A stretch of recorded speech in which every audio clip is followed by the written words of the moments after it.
The woman on my front porch entered a 6-digit code and opened my front door while her husband rolled 2 suitcases up the walk. I was home a day early from Toledo. My wife was supposedly at a conference in Lexington. The couple froze when they saw me step out of my truck, and I stopped halfway up the driveway because the door had opened with the same soft chime I heard every evening. "Can I help you?" I asked. The woman looked at the number above the garage, then at her phone. "This is 417 Linden, right?" "Yes. It's my house." Her husband pulled the suitcase upright. "We have it through Sunday." He said it as if I had asked when they were leaving a hotel room. I walked closer but stayed outside.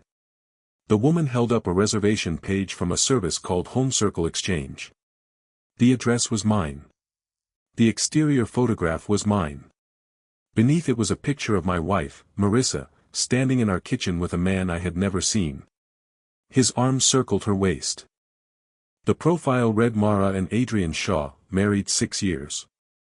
Marissa Lane Cole had always claimed to dislike the childhood nickname Mara. "Where did you get the door code?" I asked. "From Mara," the woman said. "It was released this morning with the house guide."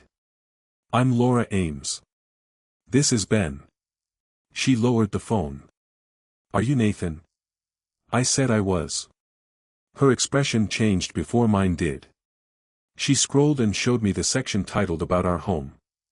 It said Adrian's brother Nathan kept tools in the locked back room and might collect mail during longer exchanges, but he lived in Cleveland and would never enter without notice.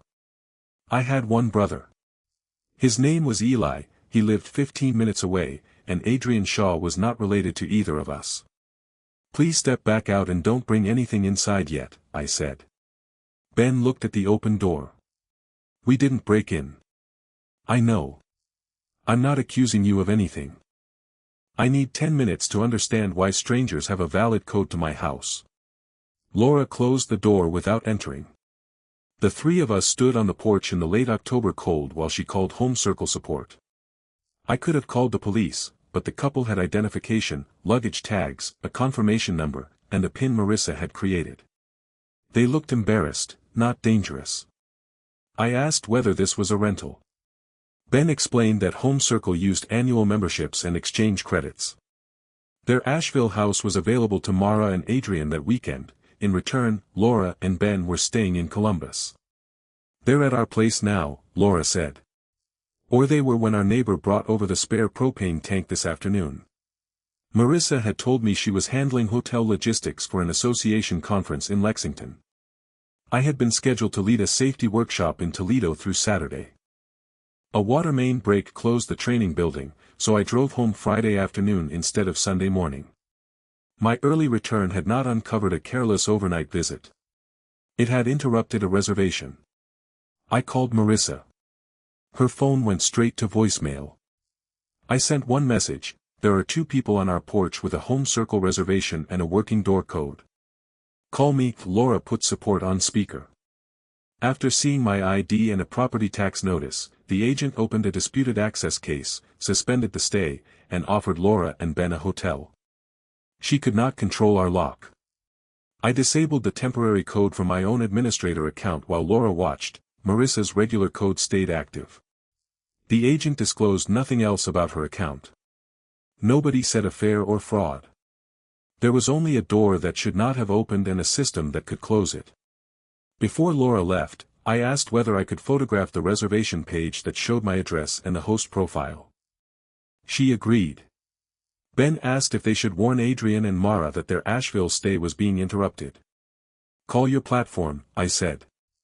"Let the platform contact them." I did not want the first version Marissa heard to come from an angry message I could not take back. Laura hesitated. "For what it's worth, we exchanged with them once before. Last spring.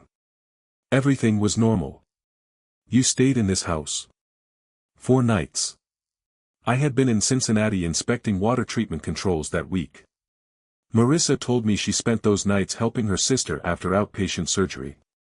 Her sister lived in Dublin, 20 minutes from our house. Marissa called 9 minutes after Laura and Ben drove away. "Are they inside?" she asked. There was road noise behind her. No. Thank God. Nathan, it isn't what the profile makes it look like. Where are you? Lexington. Laura says you're in Asheville. The road noise disappeared, or maybe she rolled up a window. Adrian is an event photographer. Home circle profiles get more responses when the hosts look like a couple. We trade and use dates for lodging around conferences. It's an industry thing. The profile says you're married. It says I'm his brother and live in Cleveland. That description was written years ago. It got complicated. How many people have stayed in our house? I don't know offhand. How many times have you stayed somewhere with Adrian? She breathed into the phone. Please don't do this while you're furious. I'm standing in a house 2 people just unlocked. I'm not asking you to explain our marriage. I'm asking how many strangers had codes. I will come home tonight. Drive safely. We're not having the full conversation at midnight. She said my name twice, then asked whether I had called Eli. I had not. Her first concern after the guests was who else knew. I'm disabling temporary access, I said. Your regular code will still work. I'm not locking you out. You don't have to talk like a lawyer. I'm talking like a man who found his address under another husband's name. I ended the call before I said more. Inside, the house looked prepared for people who were not me. 2 folded bath towels sat on the guest bed with travel-size soap. The refrigerator held bottled water, eggs, milk, and a glass container of cut fruit. A printed card beside the coffee maker said "Welcome to Columbus" and listed the Wi-Fi password. Our wedding photograph was missing from the living room shelf. So were the framed pictures from our 10th anniversary trip and Eli's backyard wedding. I found them stacked upright in my home office between a file box and the wall, wrapped in one of our blankets. Nothing was broken. That made the room worse. Someone had handled each frame carefully, removed every version of my marriage from the shared part of the house, and planned to restore it before I returned. Most of my trips as a municipal water systems trainer lasted 2 nights, and Marissa planned her event work around them. We had been married 22 years and owned the bungalow together for 14. I handled repairs, she made rooms feel finished. I had considered that care one of her gifts.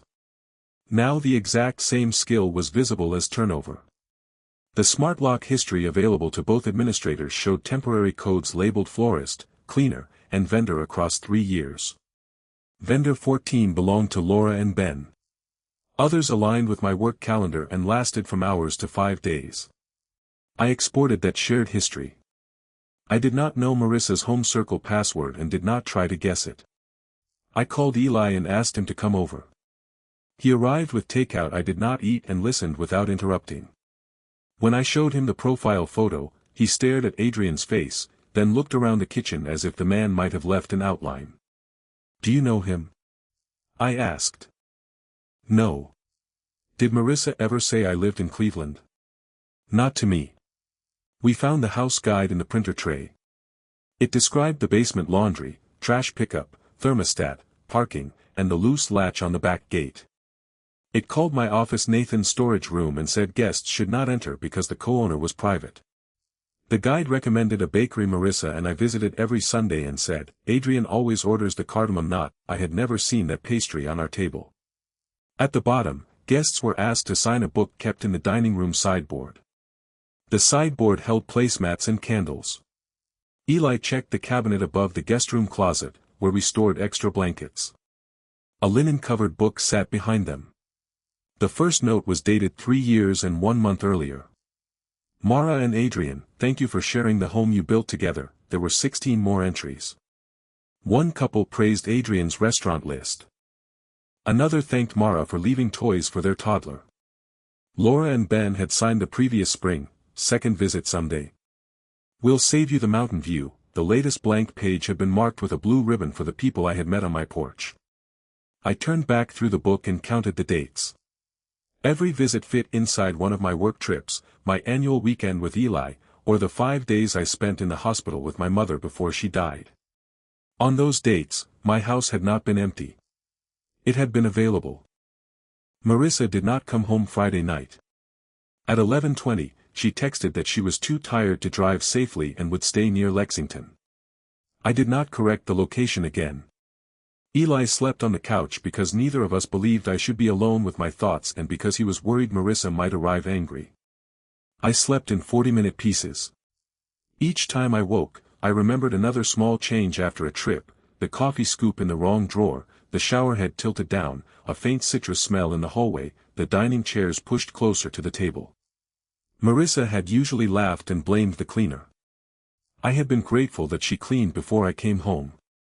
Saturday morning, family law attorney Priya Shah told me to preserve records, leave shared money and Marissa's property alone, and keep her permanent house access unchanged without advice. Suspending unknown guest codes was different. When Priya asked what I needed to know, my first answer was everything.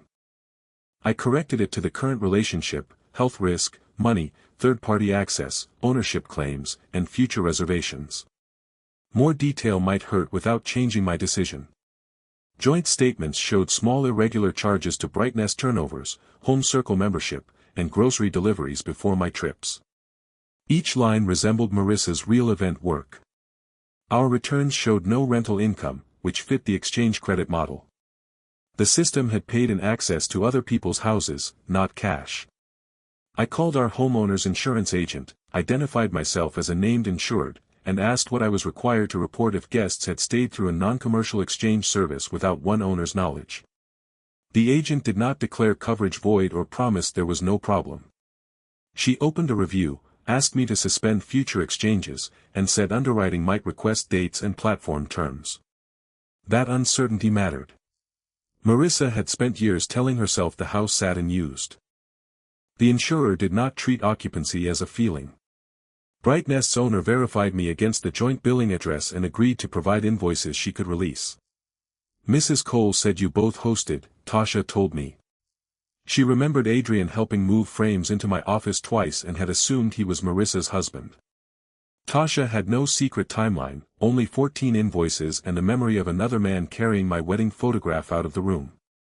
Around noon, Home Circle emailed me as a verified co-owner. The listing and future reservations at my address had been suspended while the account holder responded, door access remained mine and Marissa's to manage. The message contained no private travel history, but it identified 2 future reservations attached to my address because I had to confirm or deny consent. One was a 3-night exchange in December. The other was 21 nights in March, the exact span of a certification program Marissa had pushed me to accept in Denver. I had nearly declined because Eli was scheduled for shoulder surgery that month. Marissa argued that I had postponed professional opportunities too often and promised she would check on him. The future guests were offering a house in Santa Fe. I did not need a travel ledger to understand who planned to use it. Marissa arrived at 4 that afternoon in her own car. She wore the jeans and green sweater she had packed for Lexington. There was no conference badge or luggage beyond one overnight bag. Eli stayed in the kitchen while I met her on the front steps. She looked at his car and said, "So this is a tribunal."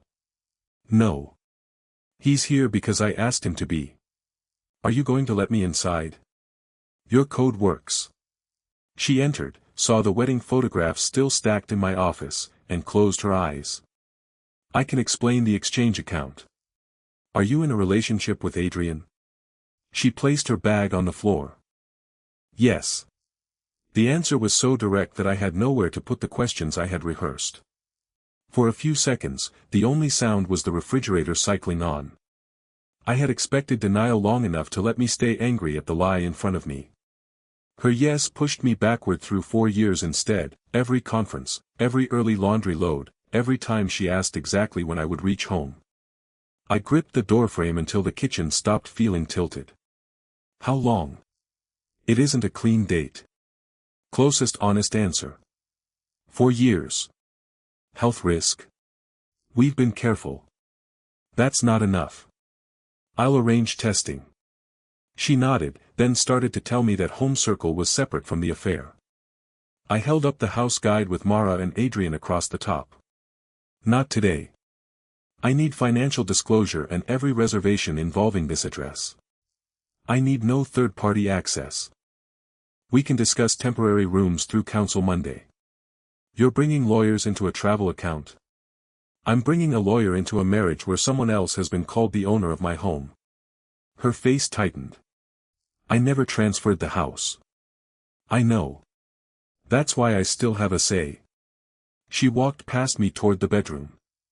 I did not block her. For the rest of Saturday, we moved through separate rooms. She removed nothing except clothes and medication, then said she would stay with her friend Denise until Monday. Before leaving, she asked for the guest book. It belongs with the account, she said. It belongs in the house whose address is on every page. My attorney can tell us what gets preserved. You always turn things into procedures when you don't know what to feel. I know exactly what I feel. Writing it down is the only reason this isn't a screaming match. After she left, I read the guest book again and hated myself for doing it. The notes were kind. A family from Madison thanked the hosts for leaving sidewalk chalk. A retired couple from Maine said the back porch made them feel at home. The guests had not participated in the lie knowingly. That did not make their gratitude easier to find in my dining room. Sunday morning, Adrian called. Marissa had described us as legally married but separated inside the house for years. She said I used the back office, traveled most weeks, and delayed divorce until a municipal pension milestone. I had a 401k, not a municipal pension. Did you believe you were married to her? I asked. Not legally. The profile language was for hosts. You wore rings. The profile got better responses that way. Then you knew what you were asking people to believe. He did not defend it. He and Marissa had met 4 years and 3 months earlier. He had slept in my home, helped stage photographs, and accepted her claim that I approved because credits reduced her household expenses. He knew I sometimes returned between trips. He did not know Marissa and I shared a bedroom or had celebrated our anniversary 6 weeks earlier. I should have asked you, he said. You should have asked why a separated man's clothes were in every closet. She said you refused to move anything until the buyout. There was no buyout. Adrian offered to send the dates and reservations he could access. I told him to send only records that were his to share and not private messages or photographs I had no reason to see. He said the current Asheville trip was over. Laura and Ben's neighbor had called after the platform suspended both ends, and he and Marissa left Friday night. She drove north. He stayed at a motel and returned his key to the Ameses Saturday morning. He had ended the relationship after learning I still lived as her husband. I did not thank him. He had spent years inside my house without making one call. He was deceived about the degree of our marriage, not about my existence. That afternoon, Adrian sent a 6-page exchange summary and a short note. 17 completed stays had placed guests at Linden Street for a total of 63 nights. Marissa and Adrian used the credits for 12 trips. The March Santa Fe exchange was already confirmed.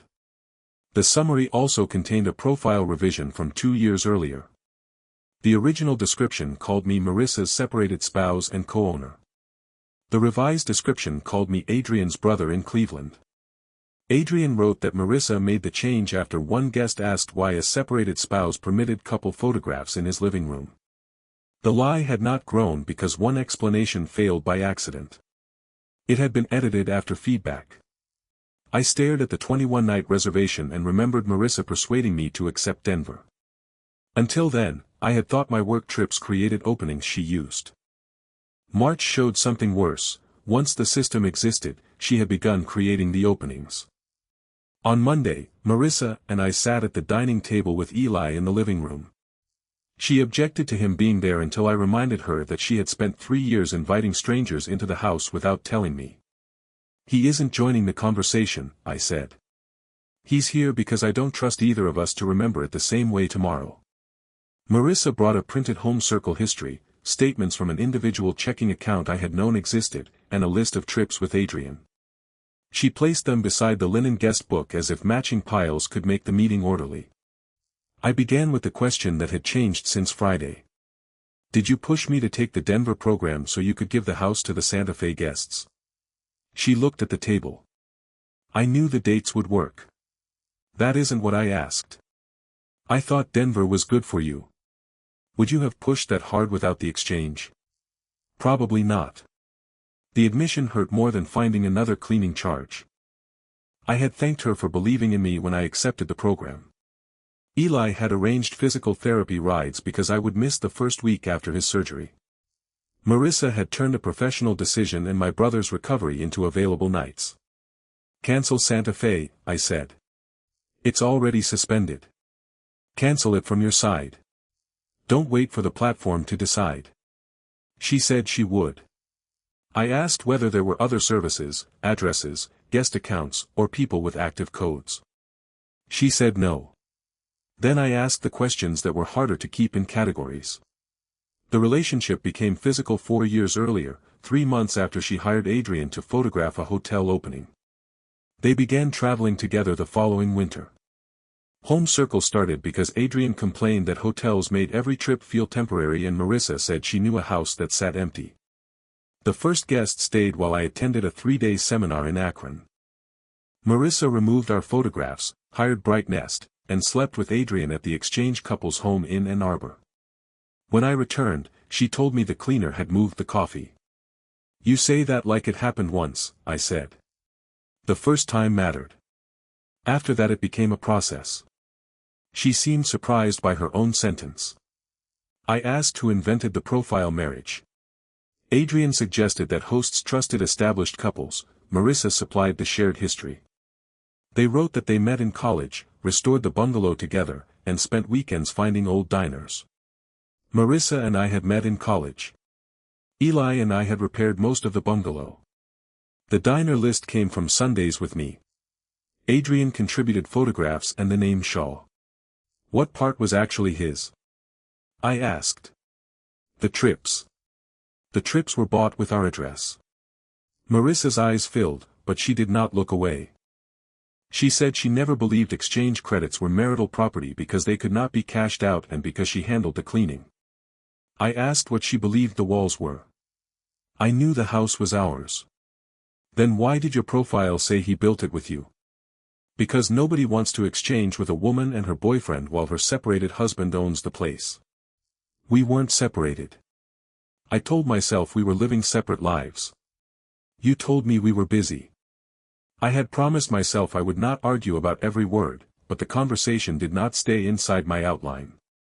I asked whether she and Adrian had been together in our bedroom. She said twice. I stood so fast my chair tipped backward and struck the floor. Eli appeared in the doorway but stopped when I raised a hand. Marissa said, I'm sorry, and I kicked the chair away from my foot, not at her, then hated the noise anyway. You let other people sleep in the guest room and saved our room for yourselves. Not after the first year. Stop. That doesn't make it better. I walked to the sink and ran water I did not drink. On the counter, the welcome card still displayed our Wi-Fi password. I turned it face down. When I sat again, I asked whether Adrian knew we shared a room. She said no. She had sent him photographs of the guest room staged as hers and called our bedroom mine. She had told him our anniversary dinner was for my mother's memory because the restaurant had been my mother's favorite. My mother had never eaten there. Why not leave? I asked. Marissa rubbed her thumb over the edge of a bank statement. She said she loved our house, our routines, Eli and his family, and the version of herself who knew what Monday would look like. Adrian made her feel less predictable. When he asked for a real future, she attached it to something that had not happened yet, my next certification, his next contract, a better market, a clean buyout. So Santa Fe was the future. It was a long stay. We wanted to know what 3 weeks felt like. And I was supposed to think you were checking on Eli. I would have checked on him. From the living room, Eli made a sound halfway between a laugh and a cough. Marissa closed her eyes. I hear how that sounds, she said. You keep saying you would have checked on Eli, like doing that one decent thing would make the rest okay. She said she had planned to decide after Santa Fe. I asked which decision she would have made if the trip felt wrong. She did not answer. I already knew. She would have come home, restored the photographs, and told me Denver had been good for my career. The marriage was not waiting for her choice. It was the place she intended to return while deciding whether another life deserved permanence. I asked about money. Her statements and trip list showed direct costs for membership, cleaning, groceries, meals, flights, and exchange fees. Adrian paid some. Marissa used her personal account for most travel but transferred money into it from her salary after making the household contribution we had agreed on. That distinction mattered for accounting, not consent. She estimated $22,000 over 4 years. Priya's later review could establish the number. I did not negotiate it at the table. I asked whether she had represented herself as sole owner, signed my name, or accepted rent. She said no to all three. The platform profile identified her as owner and Adrian as spouse but did not display title documents. It ran on member representations and reviews. No guest had paid her directly. She had generated every access code from the lock account we both administered and hidden them under vendor labels. You knew I could see those, I said. You never looked. The answer came out flat. It was not a defense, just the calculation she had relied on. I had not looked because a functioning lock was not a mystery until strangers opened it. I asked if she wanted to remain married. Marissa said yes immediately. She offered to close Home Circle, stop seeing Adrian, share her calendar, end solo travel, use one bank account, and attend counseling. Would you have ended it if I came home Sunday like I was supposed to? Her mouth opened, then closed. I don't know. I pushed the papers away. Then I can't build anything on promises that started after those people opened the door. She began to cry and said I was treating 4 years as if they erased 22. I told her the 22 years were why she knew exactly which dates, rooms, names, and habits to use. I told her I was not erasing 22 years, but I could not keep living inside what those years had become. We agreed she would stay at Denise's for 30 days, return for property by written arrangement, and continue her share of ordinary expenses while counsel prepared temporary terms. It was voluntary, not an eviction. I would not bring guests into the house or dispose of her things. She would provide the complete platform export, identify every active code, and not create new access. Testing would happen before any conversation about physical reconciliation. Marissa signed out of Home Circle on her laptop in front of me and requested account closure after the dispute team preserved the current records. She canceled Santa Fe. A notice appeared saying the other family would receive its credits back. For a moment, the clean reversal on the screen made the last 3 years look like a booking error. Then she reached for the guest book. Can I take it? She asked. Not until the records are copied. Those people wrote to me. They wrote to a marriage you made out of our house. Her hand stayed on the cover. I put mine on the other side. Neither of us pulled. Eli stepped into the kitchen and said our names once. Marissa let go first. Keep it, she said. I don't want it. Neither do I. We left it between us. She packed 2 suitcases and carried them to her car. At the door, she turned toward the living room shelf where our framed photographs still had not been restored. Are you going to put those back? She asked. I looked at the blanket-wrapped stack in my office. Not tonight. She nodded and left. Her regular door code remained active until temporary terms changed it by agreement. She did not use it. The next morning, I canceled Denver. My supervisor asked whether I wanted to defer to the summer class. I said no, then explained enough about Eli's surgery to make the decision honest. I drove him to physical therapy in March myself. The insurer's review ended without a denied claim because no loss had occurred, but the company required written confirmation that the exchange listing was closed and no future stays were authorized. Home Circle removed the house after Marissa confirmed that a co-owner had never consented. The platform handled the displaced reservations with its members. I did not receive their private arrangements, and nobody sent me a bill for the Ames's hotel. Brightnest provided 14 invoices covering 15 turnovers. Marissa's export showed 17 completed exchanges, 63 guest nights, and 12 trips with Adrian. Marissa had cleaned the other 2 stays herself. The financial review eventually put direct relationship and exchange-related spending at $27,400 over 4 years and 3 months. There was no secret mortgage, hidden company, rental income, or second property. She had not forged my signature. The system survived because each piece looked ordinary: a cleaner, groceries, an annual membership, a work trip, a door code nobody checked. My medical tests came back clear. Adrian ended his relationship with Marissa and closed the shared profile from his side. He sent one final email saying he accepted responsibility for entering a house whose story never made sense.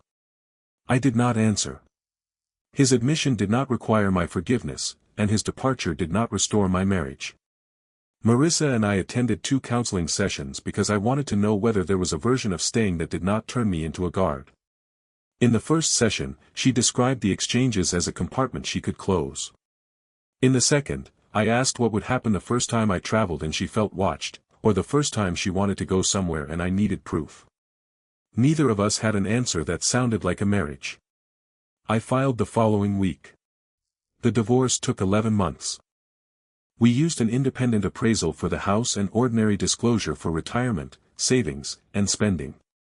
The exchange credits were not treated like a secret bank balance; they had already been used, cancelled, or returned. The expenses and Marissa's personal account transfers were part of the overall negotiation. I wanted to keep Linden Street, but wanting it was not enough. I qualified for a refinance only after using cash savings and accepting a smaller retirement account offset. The payment increased. I kept a place I loved and paid a measurable price to do it. Marissa received her agreed equity and moved into an apartment near her office. She kept her career. I kept mine. We both kept our jobs and most of our ordinary lives. Mine came with a larger house payment, hers came with a new address. Friends received the short truth that we were divorcing after a long relationship outside the marriage and unauthorized use of the house. Eli got more detail because he had been in the room. Everyone else could live without the guest count. For months, I moved through the bungalow as if it were evidence. I noticed a pale rectangle where the welcome card had sat, scratches on the hallway baseboard that might have come from luggage, and one blue crayon mark beneath the radiator. I could not tell which marks belonged to exchange guests and which belonged to people we had knowingly invited over 14 years. For a while I tried to date every mark.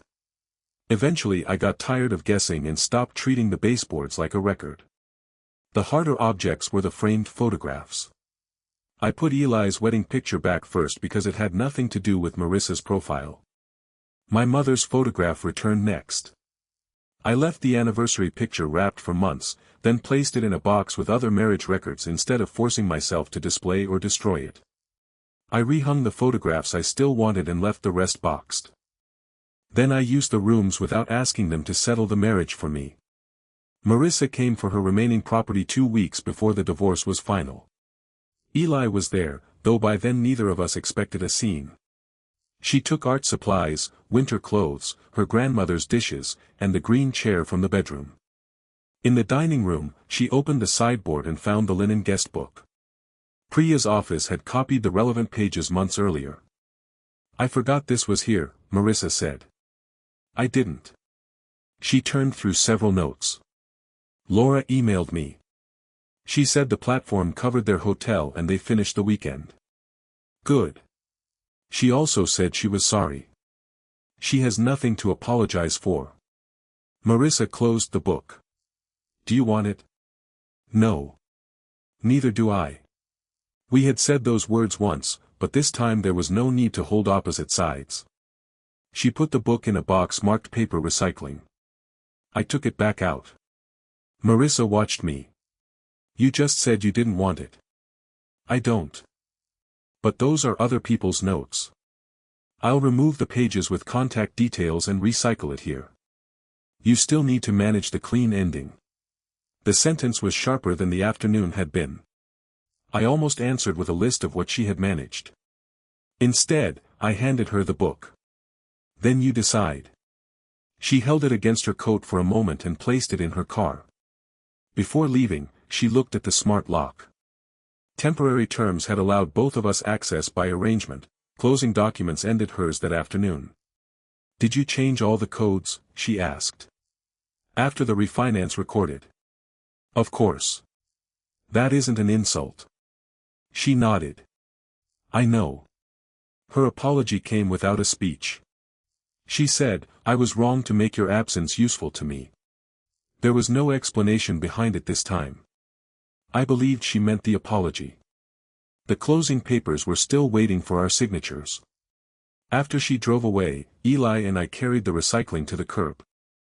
The following spring, my friend Sam called from Indianapolis. By then I had taken one overnight work trip. I wrote the destination and return time on the kitchen calendar even though nobody else lived there. Before leaving, I checked the lock history once, disliked the impulse, and closed the app. When I returned, the photographs were where I had left them and the bed was unmade from my own rushed morning. Nothing had happened. That ordinary fact took time to feel ordinary. He was registered for a cycling event in Columbus and asked whether he and his girlfriend, Molly, could stay Friday and Saturday. I knew Sam from college but had never met Molly. He gave me her last name without being asked because he was booking the race shuttle and wanted me to have the schedule. I said yes. The week before they arrived, I caught myself building a hotel operation. I bought travel soap, folded towels into matching thirds, moved personal mail into my office, and started typing instructions for the thermostat. Halfway through a sentence about the back gate, I stopped. Sam was not exchanging anything with me. Molly did not need a polished version of the house. I threw away the instruction sheet, left the mail where it was, and put clean towels on the bed without adding ribbon. I texted Sam the front door code on Friday morning. I labeled the entry Sam, right in my app, sent him the 6 digits, and set it to expire Sunday at 6. Then I went to work. At 4:30, the lock notified me that Sam's code had been used. I felt the old pressure beneath my ribs before remembering that I had created the code, knew who had it, and knew why they were there. When I came home, Sam was in the kitchen trying to open a bottle of sparkling water with a corkscrew. Molly stood beside him laughing. They had left their suitcases in the guest room and my photographs exactly where they were. Your coffee setup is intimidating, Sam said. I was hoping there'd be a guide. There was, I said. It got too long. I showed him where the filters were. We ate at the neighborhood diner Marissa once recommended to exchange guests, although I did not mention the profile. Molly ordered the cardamom not to take home because the bakery case by the register had one left. I ordered pie. On Sunday afternoon, Sam carried their bags to the car while Molly stripped the guest bed. I told her she did not have to. My mother trained me, she said, folding the sheets badly. After they left, the house was quiet. Their code expired at 6 and remained in the lock history under Sam's name. I did not relabel it as a vendor or delete the record. Monday morning, I loaded the sheets, added detergent, and pressed start before work. Sam's expired code stayed in the history under his own name. The washer was running when I left the house.